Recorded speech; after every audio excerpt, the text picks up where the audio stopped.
What's going on, everybody? Welcome back to Icing the Puck post-Thanksgiving episode. Oh, I still got that food coma going on right now. J-Dog, what's up, man? What's going on? Much, yeah. I think just enjoying a little bit of time off after Thanksgiving, a little break, nice easy weekend, just watching hockey and sports and just hanging out. So, We been got to pretty spend good. a nice little Thanksgiving with each other this year. We also got to go to a nice AHL game, another Texas Stars game together where some of the fellas went with us this time. Jim, Yeah, man, you could go ahead and put the picture up on this if you want to show the people. It was on TikTok first. yeah. TikTok account got a little dicey this morning. A Really? little dicey this morning. Not because the audience. I got on there, said we were at risk of losing our account. Don't everybody. I contacted TikTok services, made sure we're Oh, keeping it. I don't know if yeah. somebody tried to get into it. I don't know. I don't know what's going on, but I did put rage bait in the caption of one of the last videos. Could that get me taken off? Is Hmm. that a thing? I don't know. Hmm. I don't know. They're trying to We were stop us. rage baiting Edmonton fans. That's literally my caption. I was rage baiting Edmonton fans. But We talked about Connor McDavid yeah, and leaving. stuff. Yeah, Yeah. yeah. A lot of people So did not. it's funny on the TikTok. A lot of people actually agreed, and there was a whole in the comment section. Everybody saying where they thought he was going to go after the next few Yeah, seasons. yeah. I don't know. I have to go and Instagram and look at it. TikTok might have a different audience. Yeah, I mean, honestly, it's actually more. Yeah, I mean, it's that and like YouTube Shorts and stuff like that too. But not a ton of comments on those posts. But every once in a while, I get some replies back. Like people sending messages, like instead of posting publicly, which is kind of funny. But I don't know. It's controversial stuff. Some people don't like that when you talk about Yeah, that kind of stuff. I But guess not. Maybe you got to somebody be reported realistic. my post. Or Maybe maybe, Edmonton yeah, fan reported it it. was Who offensive. knows? Yeah. Yeah, Offensive non-PC content talking about Connor yeah, McDavid playing for another team. yeah. Playing for an Who American knows? team. Social media That's what is did it. yeah. Yeah. Social media is crazy. Listen, y'all, we don't have any major stories to talk about today. Kind of just another week in the NHL. We're just rolling along here. First of all, real quick, as we do every episode, Jordan, good sports weekend, bad sports weekend. What's going on? So far, so good. You know, Avs got another overtime loss, broke their 10-game win streak. However, they still have a 15-game point streak and still only one regulation loss. So all in all, not bad. Got to see them play in the old throwback near Deeks jerseys against the Canadians. That was awesome. Um, Battle of Quebec. got some revenge right there. Yeah, some old like diehard Quebec fans and Quebec audiences probably loved seeing the Canadians get beat by a Quebec team. Yeah, rivalry Nice runs deep 7-2 over win there. for him there. Yeah, but The nah, Broncos play tonight, yeah? they do prime time. We were just talking about that, so we'll see how that game goes. But looking forward to another win. We'll see. I had quite possibly the greatest sports weekend I've had all year. I mean, it's time to publicly announce it, okay? The Dallas Cowboys are so back, and we're making the playoffs. I'm calling it right now. The Stars debuted their new alternates. So I had to wear the reverse retro that it's kind of based off of a little bit. And I'll show the audience here real quick. We got the Robo jersey because he is on an absolute heater. Okay, 8-game goal streak, not ending. Not ending. All right. Robo is on another one. Robo, Johnston, the Moose. Those three are carrying the team, but we'll get into that later. The biggest win of the weekend, my Texas Longhorns destroyed Texas A&M. Okay, and I know a lot of the audience isn't from Texas, but it's a big deal here. It's a Thanksgiving tradition.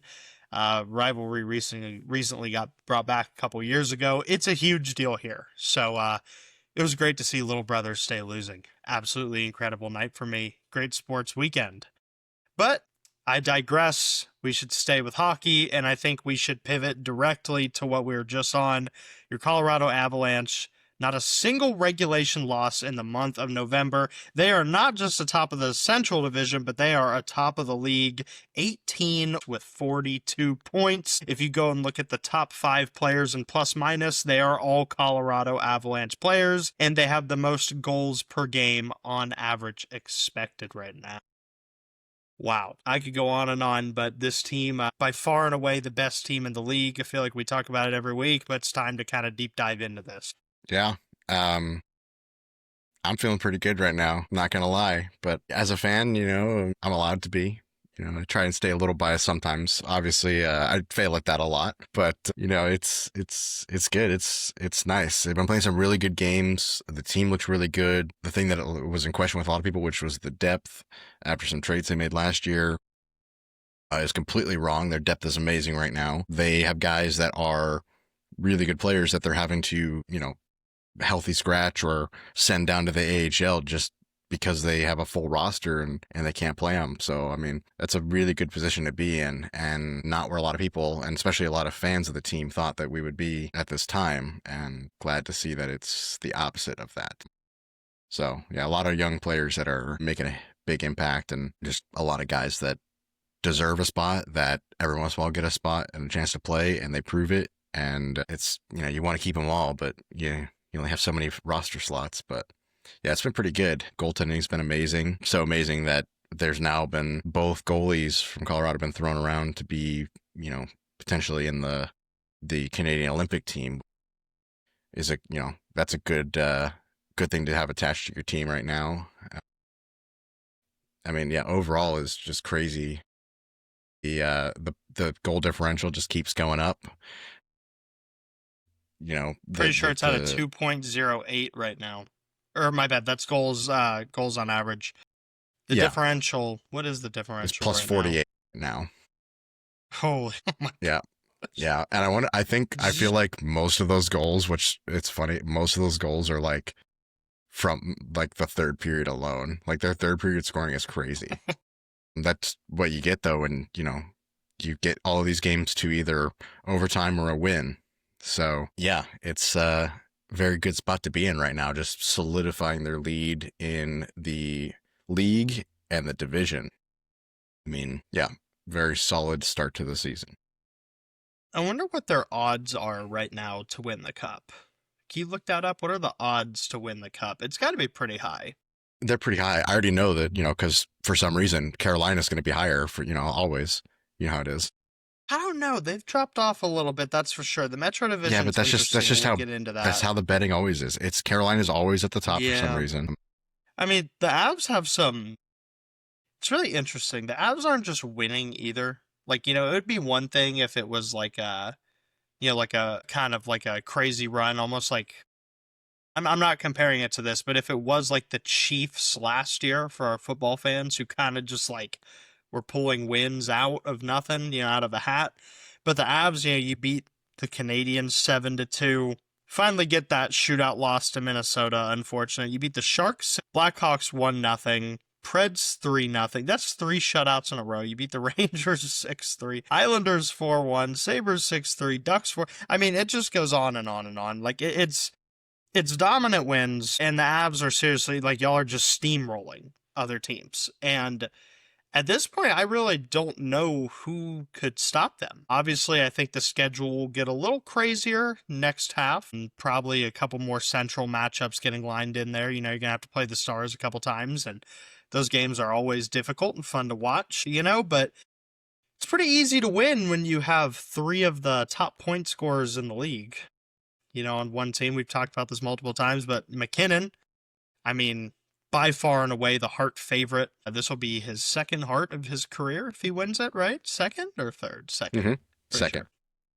And then, dare I say, I'm not going to say anything quite yet. I think we could wait till season's end or, maybe next year, but that's just because I got this jersey on right now. But dare I say, y'all won the trade. Marty Necas is going absolutely bonkers over there, paired with Nathan McKinnon. It's just ridiculous. And then, of course, you got good old Cale Makar over there doing what he always does on another Path to the Norris campaign there. So, and I feel like those guys, So this is the first time in a while that we're not talking about McKinnon and Makar as much because the goalies are kind of stealing the spotlight a little bit They here. are, yeah. Like it's been the goalies and the defense taking the reins for y'all.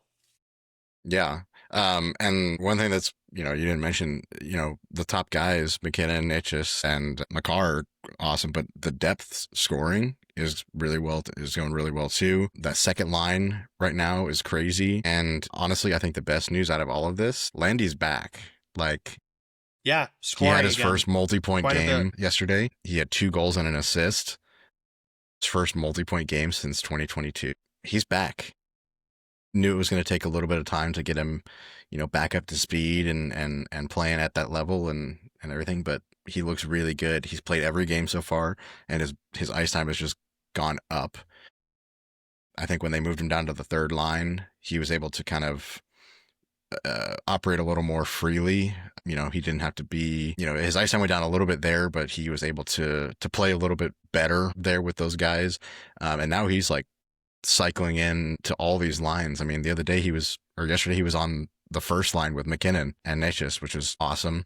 The chemistry between him and McKinnon is crazy. Yeah, I mean, it's awesome. Feeding off that energy, everybody, fans, organization, players, coaches, feeding off that energy. Things are looking good in Colorado right now. Yeah. I did look up the betting odds right now that we talked about a second ago. So right now, Colorado is plus 390. And yeah, Hurricanes are plus 750. So yeah. Quite the jump. Yes. Quite the jump. Yeah. That was from FanDuel. But okay. Anyway, of course, yeah. But it's looking really good for right now. I want to go ahead and stay in the Central Division, jump to a couple other teams here real quick. Okay. We'll briefly brush by my Dallas Stars here. Still second place in the division, rocking at 16-5-4, 36 points, still 6 points behind y'all.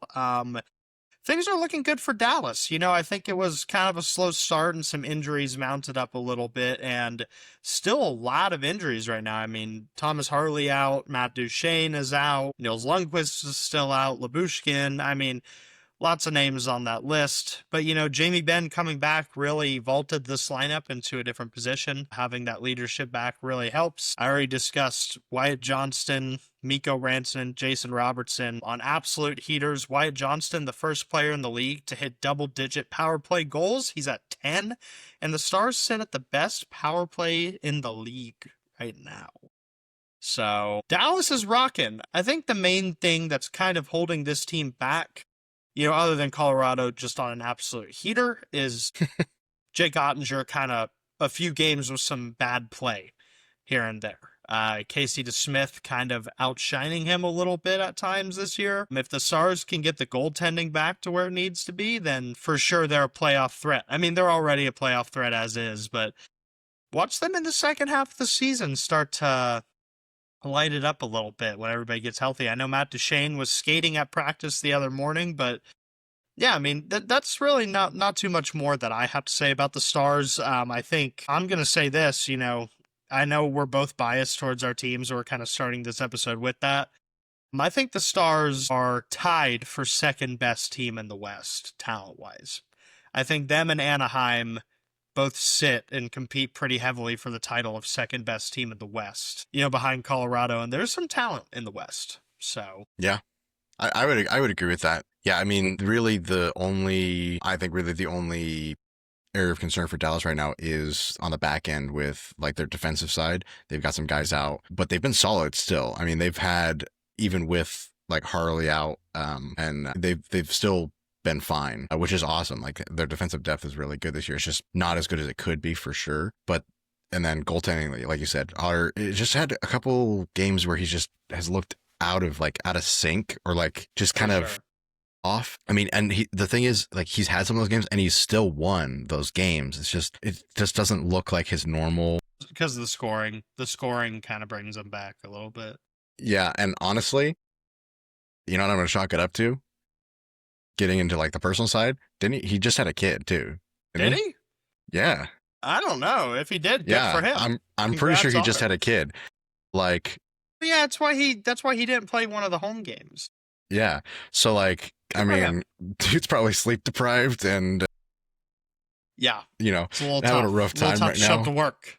Yeah. So, I mean, honestly, if that's your biggest issue right now, like, you know, that's a good You're place to be winning. in. You're But winning no, in they, life. they've still looked very solid despite those couple issues there. And really, those will just level out with time. I think Harley's close to coming back in a couple weeks. I think Duchesne like might even be mid back December. today as well. Okay, Like that's Duchesne good. might come back against the Senators today. Like I said, he was skating the other morning, so Yeah. we'll So I see. mean, it's nothing crazy. Like they don't have any season-ending injuries or anything like that. It's just some guys that are out for a little bit. Luckily, they do have some, you know, some depth that they can pull from. And as we saw, that affects their AHL team. But at the end of the day, that's not a big Yeah, deal tough in loss the for grand scheme of Texas the other things. night. I don't remember any Yeah. of the game, but but yeah, But I mean, Dallas pulling it together a little bit. Yeah, Dallas is solidly second in the league right now, and for good reason. But I agree that they're second in the West as well. They've looked stronger than really any of the other teams other than Colorado.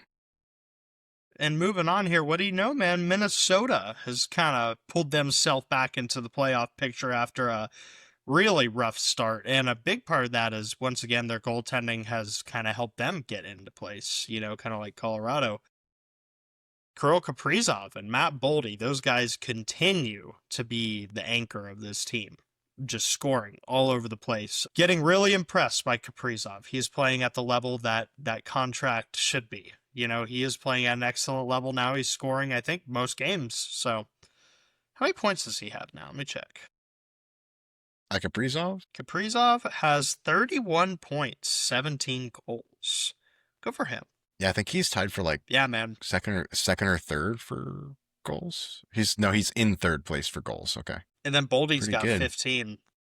Yeah, And then, like Mikey, hey, your fantasy all-star, man, Marcus Johansson. Kind yeah, of dude came killing out it of for that nowhere. team, too, man. And Yeah, that's kind of, that's to speak on Minnesota's depth, which is something that we kind of, you know, weren't too fond of with them at the beginning of the year. hmm Stepped up. The whole team has stepped up. And then after them, we have Utah, Winnipeg, Chicago, St. Louis, and Nashville. I'm not too surprised by that bottom part right there. Utah, expect them to maybe drop a little bit. Logan Cooley got hurt in that Blues game, took a kneeing penalty. I hmm forget who kneed him, but that's a big loss for Utah. Not sure how long he'll be out for. Winnipeg kind of dropped in the standings here quite a bit. Kind of slowed down the pace a little bit after starting pretty hot. yeah. What's going on Well, there? and Well, then we know that with Hellebuck is still out. yeah, Hellebuck is the main reason. I think that's made a big difference. Their scoring isn't a problem. I mean, what do they No, got here? mm-mm. It's on a +6 goal uh, differential. really, Yeah, it's with Winnipeg. I mean, it could just be like we said with Hellebuck being out, and that can make a kind of an impact on the team. Like your main starting goalie is out for the season. We've seen it before with other teams where Hart if winning you're goalie. Hart trophy yeah, winning goalie. exactly. Yeah. And like you said, the scoring is not a problem, but even then, like defensively, they're not a problem either. Like they've had solid defense. It's just haven't been winning as many games. Yeah. They're what, 4-6 in their last 10 games right now, but Yeah. still managing to have a +6 goal differential. So it's just like, it's these weird, just losses that they just keep stacking up. And they got to be careful with that because they add up over time. And when you get closer to the end of the season, losing these couple games doesn't seem that big of a deal now. But at the end of the season, when They you need those struggle a couple little bit in points, division. They struggle a little yeah, bit in division play. They're 4-3 and yeah, 0 versus the Central.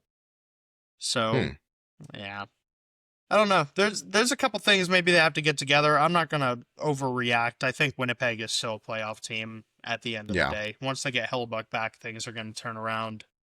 yeah, yeah. The Let's Central move right over now to is it's shaken up a little bit, but it's still the kind of the teams we expected to be towards the top or up there, yeah. and it'll kind of stabilize, I think, as we get later into the season for sure. Let's stay in the West, head over to the coast here, the Pacific Coast.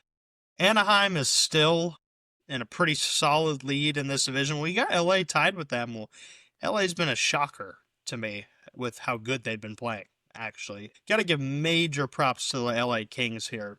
Somehow, some way, this retirement home has really been producing. And I think they've got some questions answered. They locked Kempe up, about a week ago. And I think, that kind of locks down your next guy. Kopitar's leaving. We could talk about that. 40-year-old Corey Perry still looking pretty good over there. It's LA's depth. You got guys like Trevor Moore playing really well. Brant Clark on the defensive side of things playing really well. And then Darcy Kemper, still I would say a solid starting goalie. I don't really have, he's a little inconsistent at times, but he's led LA to the playoffs for a couple of years now. And then here he is again, still getting good wins for them. So Yeah, there's been some talks LA as well is hanging about. in there. Yeah, there's been some talks, and his name's been thrown around a little bit again for the Olympics as well. And it's kind of the same as like when he has won the cup. It's like he's never been like this like super high end, like he's the greatest in the league type of goalie, but he's always just kind of been like a solid guy.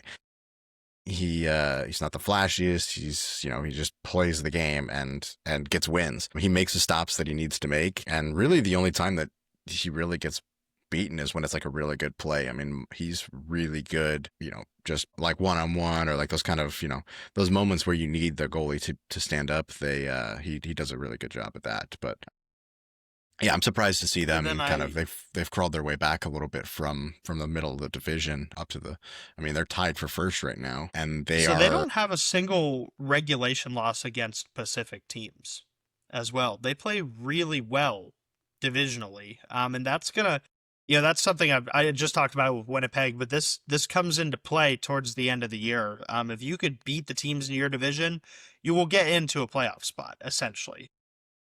And they're playing really well right now. I think they're just kind of trying to keep up with Anaheim. Anaheim, yeah, as we know, just an insane offensive team. mm-hmm. Scoring at will. Winning games when you don't expect them to win games. I said at the beginning of the year, most fun team in the league to watch.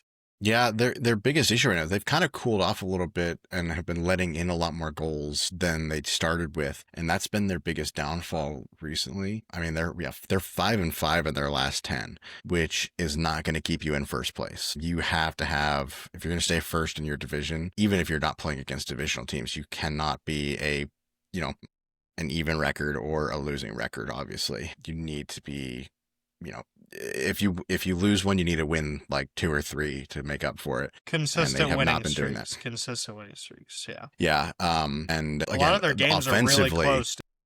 Yeah, and that's where it's slowed down too, because they were for a while they're winning these games by multiple goals, and then they cooled off and are winning. If they are winning, it's by 1 goal, which has kept them alive a little bit here, but. They need to keep up that play and that streak from the beginning of the season if they want to make the playoffs. Which I don't think I'm not saying they're not going to make the playoffs, but there's some sneaky teams in that division that can come out of nowhere all of a sudden. Now, one of those teams that's a little sneaky, yeah. Always there, seem to always be lurking around.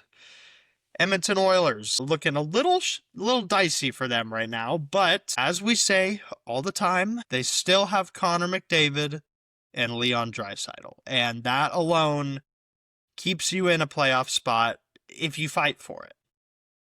A lot of talk has come up about the Edmonton Oilers here. Their GM said essentially if the goalie play doesn't improve by Christmas time, it's time to make a change and maybe go out and get a new Christmas present in the back end there. And there's been a lot of speculation, a couple names thrown around here. I want to know your thoughts. Who do they go for and why? Man, that's kind of a tough one because a lot of the names that have been thrown around, but I'm kind of thinking about it from like my team's perspective.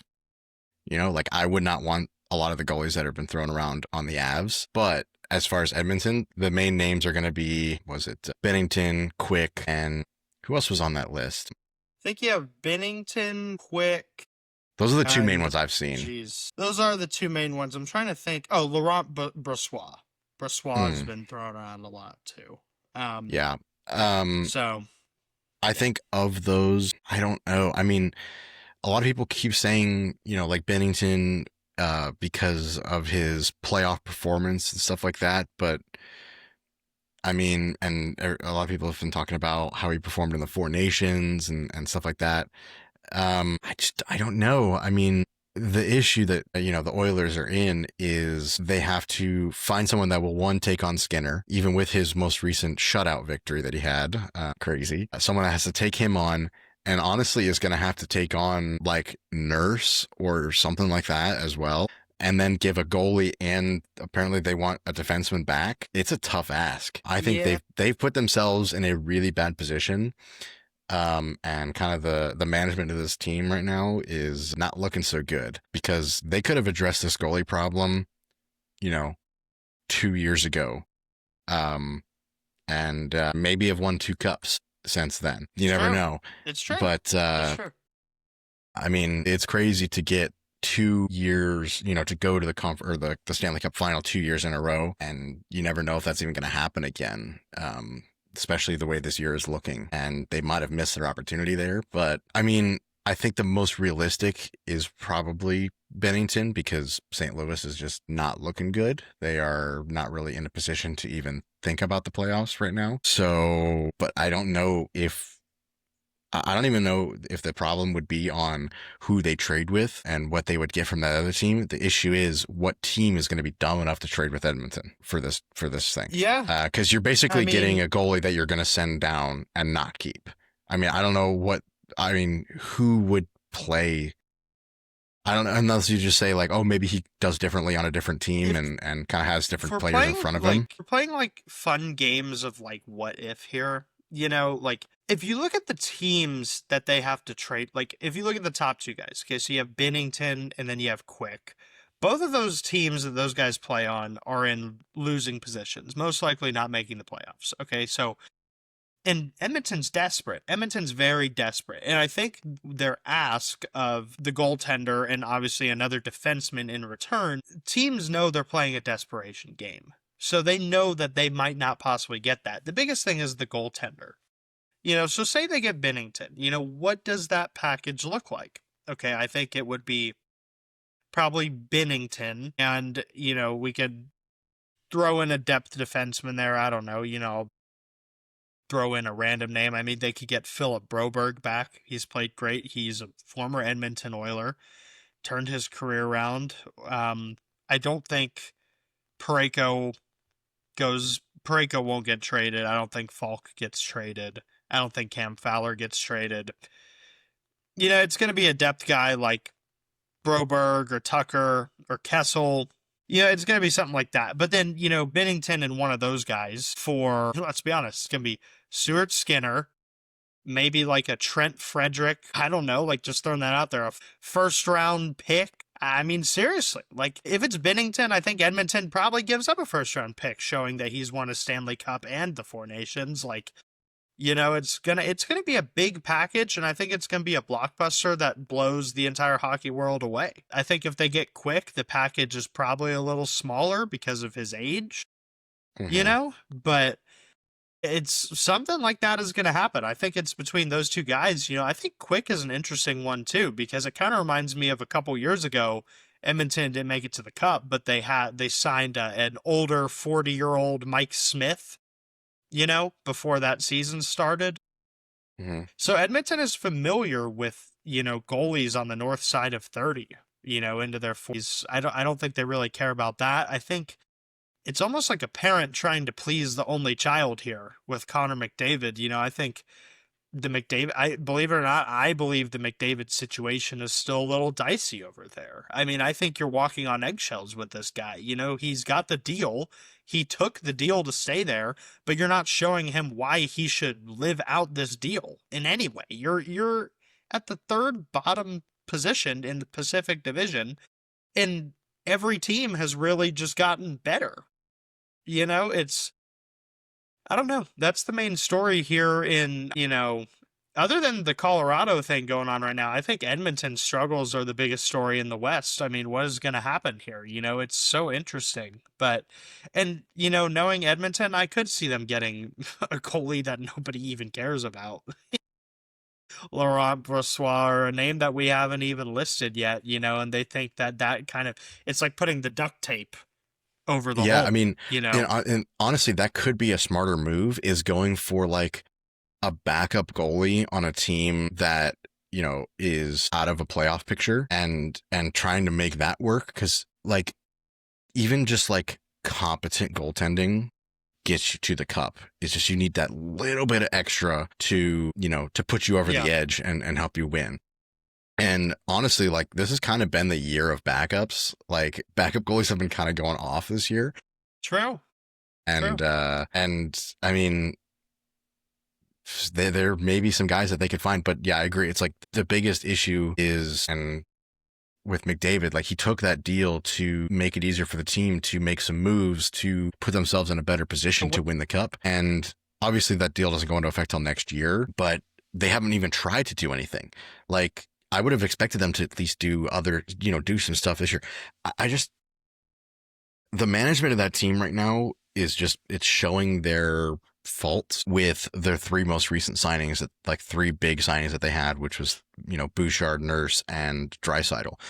Draisaitl, obviously, like, you want to sign, a guy like him to a big deal. Mm-hmm. Like signing Nurse and Bouchard to, I think, but both like 10 million. Nurse is like 9 something, and then Bouchard is 10.5. Like, they've just like tied their hands behind their back and not left, there's no room for them to negotiate on deals, because like, they have to dump cap somehow, and nobody wants either of those two guys. I mean, Bouchard would be easier to trade, I think, for some reason, but like, He could score. yeah, I mean, like, for his offensive side, like, Nurse, they can try and trade him, but they're going to have to retain, at least half of his cap. Yeah.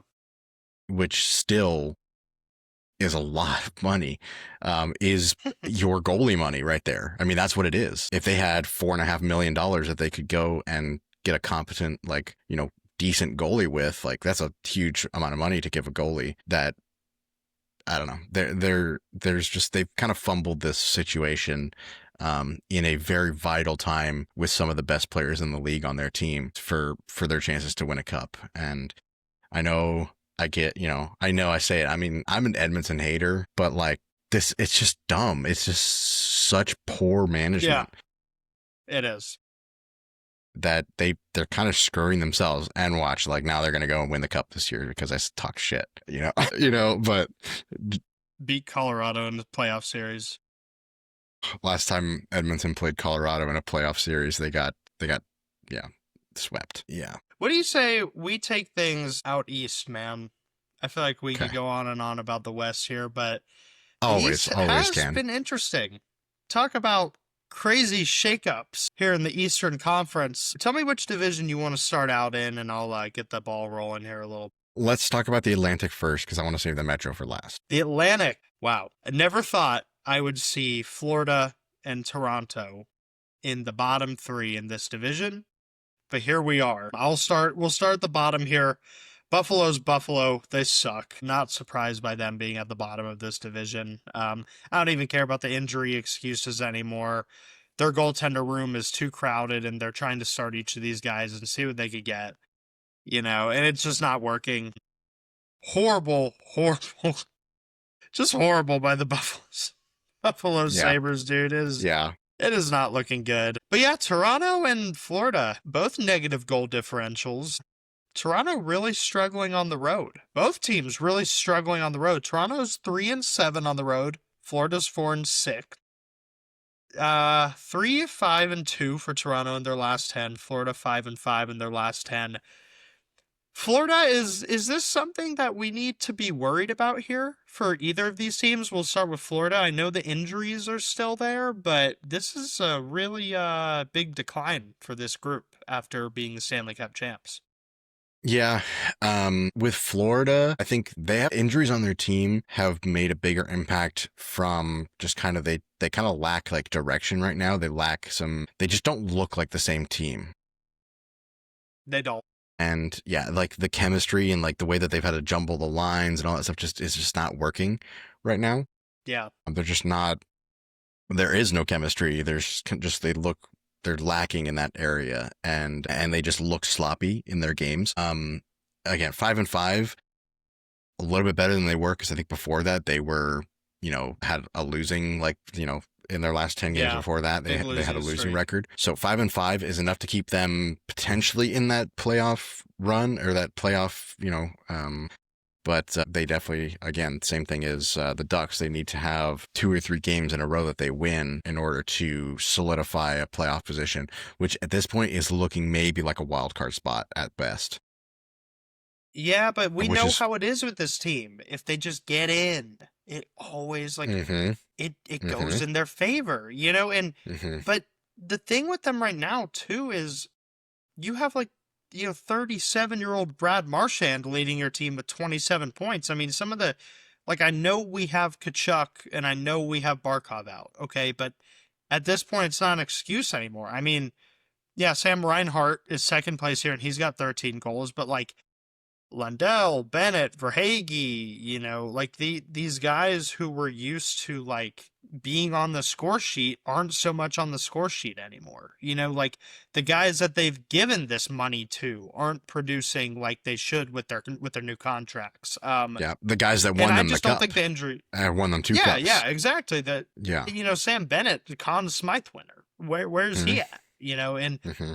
I think the whole thing of Florida, they show up in the playoffs. This is how they win Stanley Cups. Well, fellas, you have to get there first. I mean, like, and we'll see if, Barkov comes back at all this year. Kachuk coming back is really going to help this team. But, is Kachuk maybe thinking about Olympics a little more here? Because he has the Olympics coming right after he gets back. Is that kind of on the forefront of his mind? Yeah, Like, we'll see. I've seen some stuff that's talked about that. It's like, is that the priority right now for some of these players that are injured and trying to make it to the thing? Like, are they trying to save themselves a little bit for the Olympics, which is crazy? I mean, that's cool that it's the Yeah. Olympics. It's amazing, but I think the Stanley Cup is more important than gold for your country. I mean, that'd be awesome. It's an amazing, amazing thing, but at the end of the day, it's this team that's paying you to play for them Yeah. and to win games for them. And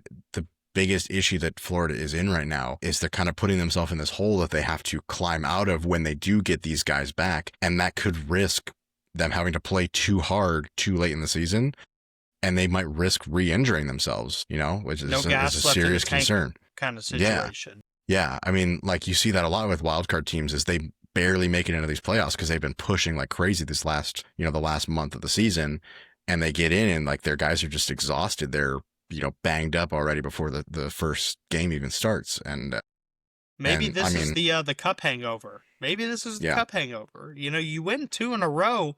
That's a lot of hockey to play. Eventually, something has to give. The rubber band snaps. yeah. I don't know. I mean, they're looking more like not like 2 years ago or 3 years ago when they made the wild card and they beat Boston and made it all the way and lost to Vegas. They're looking more like that team right now that is like kind of limping along and Yeah. is barely eking out wins than they did the last 2 years when they were pretty dominant in their division. So yeah, I mean, it could be a tall task for them at the end of the year to make playoffs. But even saying like if they just make it, they might do well.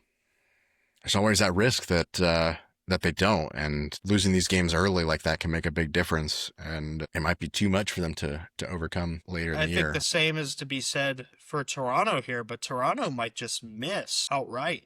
I mean, it is not looking good for this team, and it's a combination of multiple things. And I don't want to get into it again because we've discussed the morale issues, maybe, but I personally think Craig Berube gets fired after this year if they keep on this pace. It's a high standard in Toronto for sports. And this does impact, but you had the Blue Jays just go to the World Series. I mean, if Toronto misses the playoffs outright, what does that say for the community in that city, the fan base? Like, it's not good. Goaltending is bad, outright bad now. I mean, Stolarz has a 3.5 goals allowed. And Wall has come back. He's kind of slotting in a little bit, but he has a 2.8. Primo with a 4.3, this Hildby guy with a 3. Defense isn't playing good other than Morgan Riley, and then Austin Matthews, man, where is he? What is he doing? I mean, Nylander has taken this team over. I know Matthews had an injury, but even then, Nylander and Tavares lead the team in points handedly. You know, they have 32, 28, Nyes with 26. Then you drop off Ekman Larson has 20. You know, Matthews has 20. And that's a huge drop off from there. Like, you're not getting the effort from the depth that you need to get. Toronto is just not looking good at all. Yeah, I mean, the biggest thing I've noticed is in watching their games is one, they can't score. They just Yeah. they just make these little mistakes when they're in the offensive zone, and they're not always like necessarily turning over the puck, but they just kind of look like they're just like playing around in the offensive zone, and they just don't have anybody there to try and finish the play. Yeah. And that's been their biggest struggle offensively. And then defensively, it's sort of similar in like they get themselves out of position a lot. They get their defensemen drawn in, like kind of, you know, baited to one side of the ice for, you know, the opposing team to make a really easy pass for a goal or a shot on goal chance that sometimes will go in because their goaltending is so shaky. They're another team. They just don't look cohesive. And I think that has to do with kind of the culture problem we talked about and the morale problem that we've talked about. And I don't know. I mean, I don't really know what they can do to fix that other than some like drastic measures, which will never, ever happen. But I don't know. It's kind of weird. I can 100% see them missing the playoffs just based on the way that they have looked so far, which is crazy saying that they've looked worse than Florida, because in certain aspects, Florida's looked pretty bad. And the fact that the Leafs are looking worse than them right now is not good for them. I mean, they've got to make some big changes over there if they're going to even think about making a playoff spot. Yeah. We'll take it to the top of the division now. Tampa Bay Lightning, the team I predicted to win this division, is back at the top, man. I mean, they have overcome the bad play. They have overcome the bad defense. And John Cooper has whipped this group back into shape. These guys are winning games left and right, dude, and they are coming back. And they are going to be in a pretty nice playoff spot if these teams that we just talked about continue doing bad. The Atlantic is really wide open for the taking when Florida and Toronto are down. You know what I mean? You know, a division that we've seen the pretty standard top three. You know, Tampa is one of the usual suspects here, but I've talked about it before. This Tampa team, the roster is too good to be bad. Like, they could go through a bad stretch, like they did to start, but dude, Kucherov, Hagel, Gensel, insane first line. Insane first line. Okay. And Hagel had like 1 assist in the first 7 games or something. Bro has exploded to like, I think 20 points in his last like 11 games or something. Like, I don't know. It's something crazy. You know, he has just bursted back to where he was last year. Last year he had 91 points, and who knows? Who knows what he's able to do this year? I mean, he's got 27 right now after having nothing to start. I mean, this team looks great. Goaltending, Vasilevsky looking good again. 232 goal allowed. You know, he's at a 918. He's doing what he needs to do. He's not prime Vasi anymore, but he's doing what this team needs of him. And that's all they can ask. So. Yeah.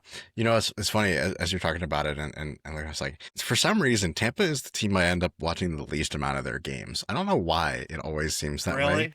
I watch like all these other teams. Like, I've watched a few of the Tampa games and stuff and just kind of had them on in the background or seen some of them. But I don't know why. It's kind of funny that always seems to be like the team that I never end up watching their games, no matter who they're playing.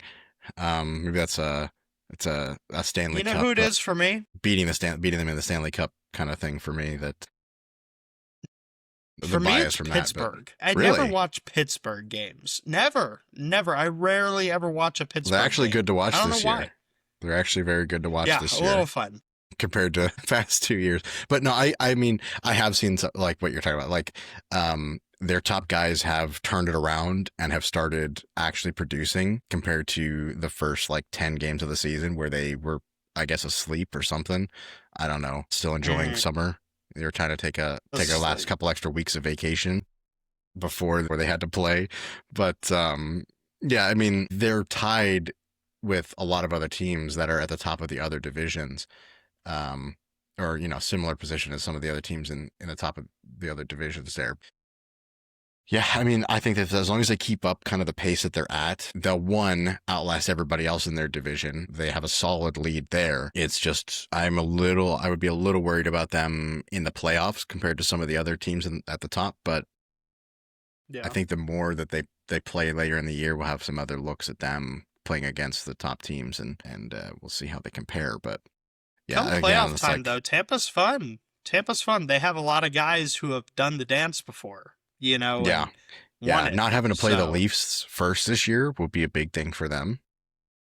or So we'll see Florida, how that happens. Yeah, they or don't have an easy Florida. win round one. Yes. Or a hard loss to Florida. It That's true. should Yeah. be a little interesting for them. Yeah. Next team I want to talk about, the Boston Bruins. Still atop that division, man. Still playing good hockey. Really just two names that are out there, and that's Morgan Geekie and Pasta. These two guys are lighting it up. Morgan Geekie is on pace for 70 goals this year.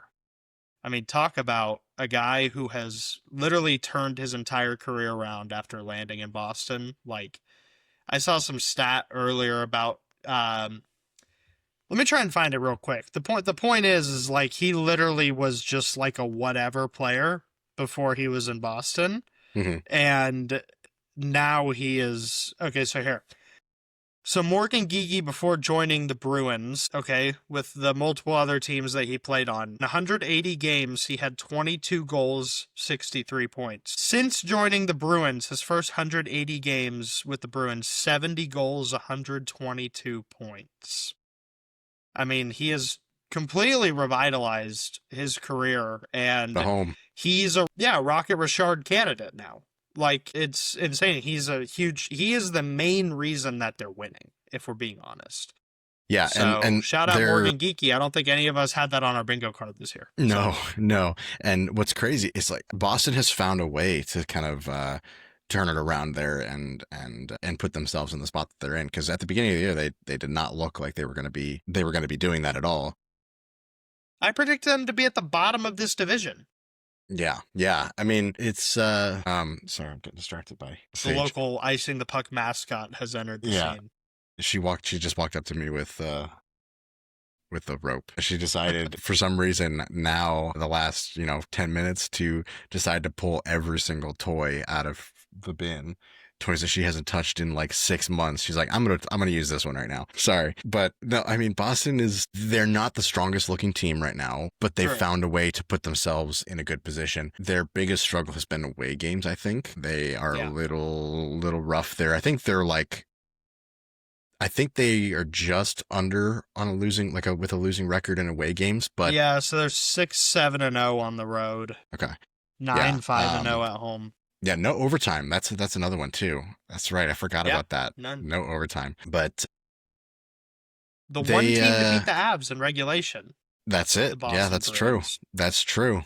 Yeah, kind of a fluke game, but I don't know. I think that despite I don't want to call it like not this one's not like morale, but some of the moves that they made with like Marchand and stuff like that, and that kind of realm, they've still managed to motivate their team and their guys to Get a solid flow.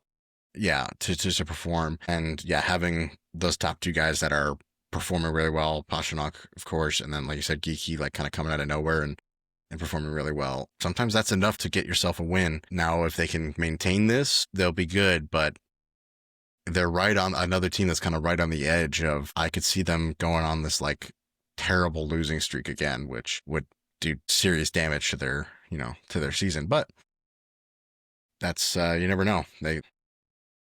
They're kind of a team right now that finds a way to win. I can see them going either way, but especially in this division right now, it's kind of at the top. They're way more competitive than the bottom, but For sure. some of those teams are kind of sneaky. Even those bottom teams can snag a win here and there, and that's never a good thing in division. Yeah, talking about a division where it's a little bit of the opposite. We're going to move on here, ending the episode on the Metropolitan Division. Not a single team with a losing record.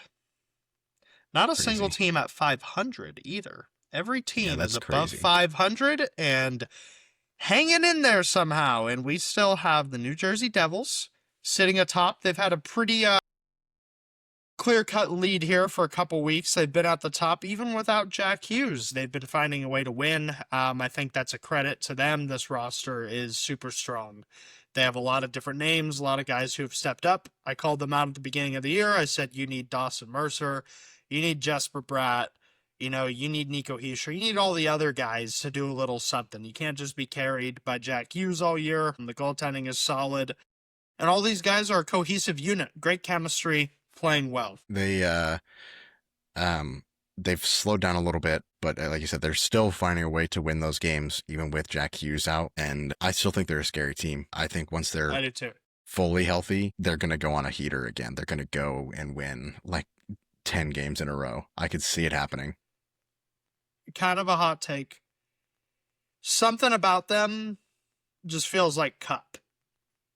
Like they can make it. Could they win it? I don't know. The East is pretty wide open, man. Like I feel like in the West we have the usual suspects. But the East is a little crazy this year. Well, once again, and that's a big part of Florida and Toronto kind of being at the bottom of the mix here.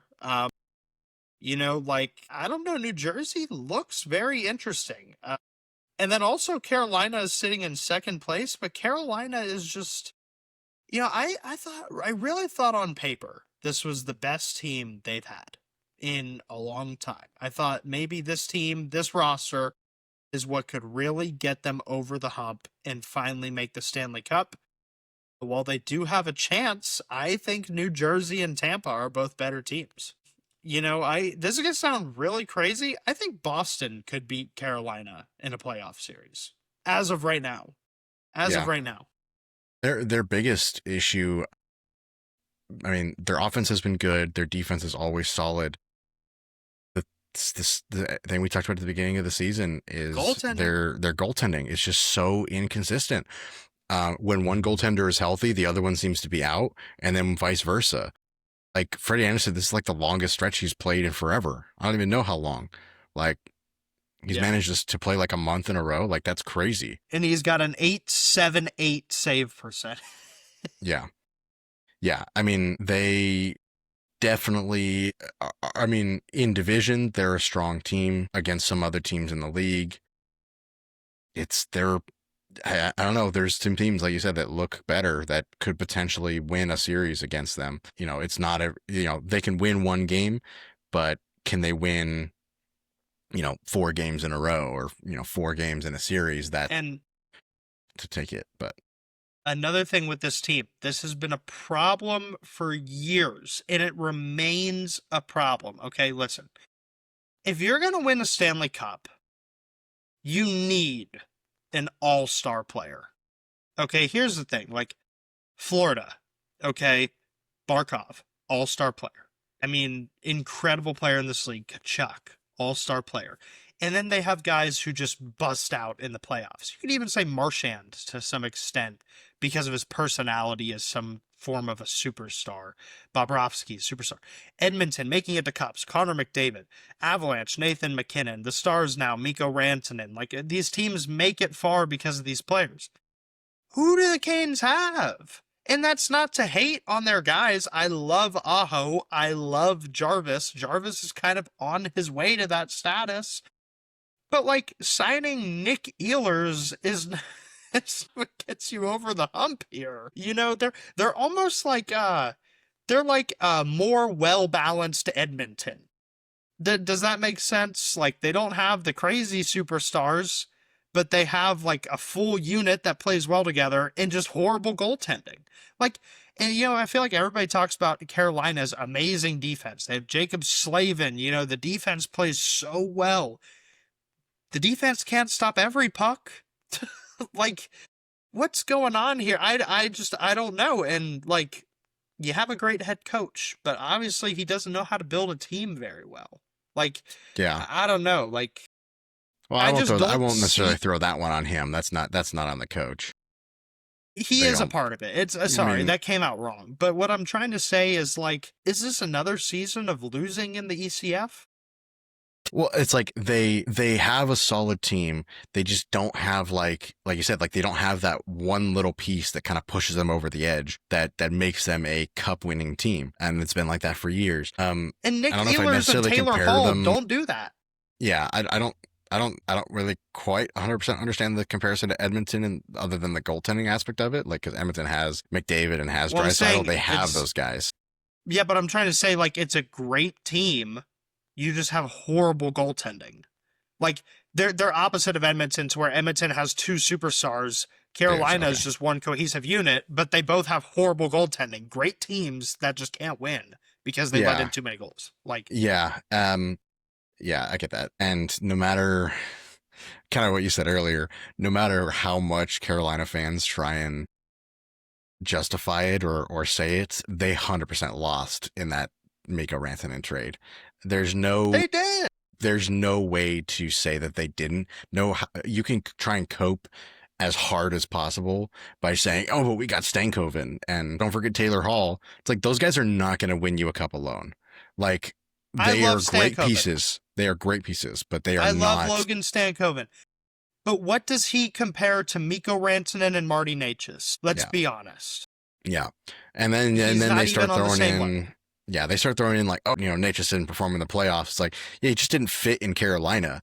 I mean, like I'll admit, like they won it from a perspective of like they got guys that work really well in their system and have been playing really well, but they're still not like those guys. Like they're not the big name that the all-star players that are going to win you a cup. And Yeah. if you, like I said, decent goaltending can get you to a cup final, but it's not going to win. It's not going to win it for you. No, it's And not. they Marley right now, they don't their goaltenders aren't bad. Their goaltenders aren't the worst ever. They just aren't consistent, and that's their biggest downfall. Yeah. I mean, and especially in this division, which we kind of at the beginning of the year were like, this is not going to be a very competitive division. Like we thought Carolina was going to be like solidly at the top. This has been honestly the most competitive division in the entire league this 100%. year. 100%. Just by what we talked about a second ago, like no team has a losing record right now. Even Columbus is up there. The Flyers are have a winning record. Like the Flyers are in a playoff spot right now, by the way. yeah, they're fourth in that division, and they're the wild card team in that conference. It's just like they need those teams. They need to find a way to solidify a lead, and Carolina is kind of the only. Carolina's the one right now that's getting the most attention because they're so heavily favored every year to win the cup. Yeah. But they do the same thing every year and it doesn't work, obviously. Yeah. They just won a conference final game for the first time in like 8 years. Like, that's great. That's one game, guys. Like, you got to win 4 of them in order to go to the cup, and then you got to win 4 more games after that. Like, come on. You can only do the same thing for so long. And that is where that is the thing I'll put on the coach, not the building the team. I think they've built a decent team. Like we said, like they have a cohesive team. Like their guys play well, but they just have not been. They're coasting a little bit. Like they're just like, oh, we did it last year. We made it last year. We'll just do the same thing as last year. It's like, yeah, but you didn't win last year, so you can't do the same thing. Like you have to change. You have to be, I mean, Brind'Amour's not done bad, but he's not done great either. And I don't know.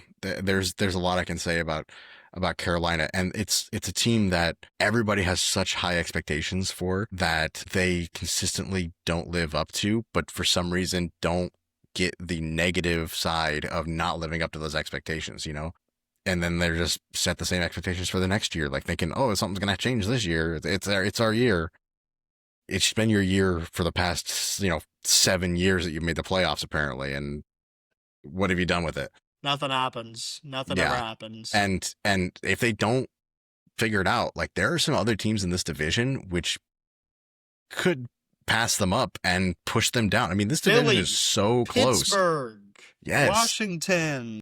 Yes. You know, They like Washington looks good again after kind of a bad stretch. Washington's good. yeah, they had a couple Philly, weeks where they were most iffy. underappreciated, under the radar team. Pittsburgh could come back at any moment. I mean, it's really not one major thing to focus on in this division. It's the whole division. Yeah. I think the only thing that's really like right now, I think in the next couple of weeks, we're going to see it. The Islanders are going to drop off. They've got some major injuries. They're banged up right now. And I think we're going to start seeing them losing some games. And Rangers are still iffy. They're still like just not great. Columbus kind of hit or miss sometimes. I mean, yeah, you just looking at the other teams in the division, it's just going to be more competitive the longer we go on. Like I said, New York, the Islanders are going to drop a little bit. I don't think the Rangers are necessarily good enough to move back up into a playoff spot this year, but they could. One of my favorite teams to watch this year has been the Flyers. Surprisingly, like they're actually really entertaining to watch. Yeah. And yeah, Pittsburgh, even though they've dropped off a little bit from the beginning of the year, they still are looking good. I think that they need to pick up a couple games here and there that they've been losing, and they'll secure a spot, which would be awesome. I'd love to see Sid back in the playoffs. And yeah, but the top three teams right now they're all pretty close. I mean, they're all within, Carolina and the Capitals are tied. New Jersey is 1 point up on them. They need to be careful. If any of those teams has a week where they just don't perform well, they're going to be in a bad spot. I mean, they're going to lose out on that prime position at the top of the division. But yeah, it's a very competitive division right now, and this division is easily the most wide open out of any of them. I mean, I'm gonna be honest. I could see any of the top 5 teams like yeah, I think New Jersey. I do think I'm gonna say this: the top 3 right now: New Jersey, Carolina, Washington. One of those teams is going to win this division, but the other 2 spots up for taking. I mean, I could see, no joke, I could see Pittsburgh and Philadelphia finishing in the top 2 spots. Yeah, if they play well enough. If they're not careful, yeah, she's going off. It's okay. She's protecting everything. She didn't like my take, right? She didn't like our takes right there. No, just kidding. I mean, if like the Atlantic division's not careful, both wildcard teams are going to come from the Metro. Yeah, that could be that's a big difference. Yeah, it's kind of crazy. I did not expect this out of the Metro this year, but I'm here for it. I love it. I love how different this season has been. I love kind of how jumbled up the standings have been, and it's really because a lot of these teams have put in the work to turn their teams around. They're coming out of a rebuild, or some of these teams were not even looking like they were going to be in this position compared to last year, and then all of a sudden, like what happened over the summer? Pittsburgh, Philadelphia, never in my wildest dreams did I imagine they would be winning this much. Sharks and the Ducks being in the positions they are, like the Sharks they're middle of that division right now, but I did not expect that. I thought they were going to be at the very bottom. Yeah. So there's the whole season, the whole league right now is wide open. I think there's a lot of movement that's going to happen later in the year, and the second half of this season is going to be crazier than the first, I think. Yeah, and that's hockey. Yeah. That's hockey, man. That's why we do this. That's the best part of it, is how unpredictable it gets. I mean, by far and away the best league in the whole world, and this is why. Yep. Yeah, it's it's hard to beat. I was talking to somebody the other day at work, and they're asking about like football and all this stuff. I was like, yeah, I watch a lot of hockey more than anything. And I'm like, it's the greatest sport. And they're like, is it really? I'm like, yes, of course it's the greatest sport. 100%. Like 100%. There's no doubt in my mind. No debate for me. It's the best sport. And because of seasons like this is why. Yeah. And last year is the best NHL season I've ever watched. And here we go right into this year. Yeah. It is. Who'd have thought it could top it? It's the best. Yeah, it's just the best. But hey, man, that's how it is. That's why we get together every week and we talk about these things for y'all. It's been a great one. It's been great coming here with you, Jordan. Been great talking about this. And I mean, hey, I'm just excited to see what happens this week. I mean, who knows? But all these divisions could be shaken up. Maybe Colorado loses every game this week. I mean, you never know. Don't even put that out there. That's funny. The But team is too no. good to lose every game in 1 week. Let's be honest now. True. I'm curious to see true. who is gonna give them their next regulation loss. Whoever it is gonna get like mad props. It's gonna be Dallas probably. You know, they're really the only other It's not team that until, could like, do next it. year, bro. What do you mean? Never know. You never know. I mean, oh wait. Before we leave, just for fun, since you brought that up, who do they play coming up? So, we have the Canucks, the Islanders, the Rangers, the Flyers, the Predators. It might not be till These are some. I think those are some like winnable games. I mean, in the next like in December, really the only two teams that are like on the like Minnesota right now and Vegas. All the other ones I have think the are next I mean, the regulation Kings. loss. The next regulation loss is going to come to the Florida Panthers on December 11th. Really? Is my prediction. Yeah. Wow, that's quite a prediction right there. I think they're going to win those first few outright or overtime random in one or two of those. Yeah. But we'll see. This whole episode might as well just title it Avalanche Breakdown or something. But this is finally an Avalanche podcast. Yeah, it's our I gotta Avalanche get some episode. more Colorado viewers now. Yeah. Yeah. I gotta rep listen, even man. when I'm not wearing the Av stuff. I gotta rep the Colorado stuff. Yeah. It seems like we could go all day about this, but good discussion today. Things are really getting fired up here. We're almost halfway through the season. One more month until we're at that point. Man, I cannot wait for the Olympics. Cannot wait for the Winter Classic. I can't wait for all of it. So here soon we'll do a Olympics breakdown for y'all. Hopefully once those final rosters are released, and then we'll get chatting about it. Kind of maybe, I don't know, Jordan, maybe a four-part series, 4-episode series breaking down each roster a little bit. I mean, it's a lengthy, in-depth discussion there. It could be, yeah. There's a lot to talk about with each of those teams. I mean, there's a lot of teams that are going to be it's not just the Four Nations. There's a lot more than that. There's a lot of teams. Yep. That's true. It's, yeah, there's... Well, listen. Great time today. Thank you to everybody for listening. For sure, go follow the socials. You know where they're at. Go to the link tree. We appreciate it. TikTok, thank you for the engagement. Instagram, thank you for the engagement. We will see y'all in the next one. Yeah, good episode. Really glad to be here talking, and yeah, can't wait for the next one.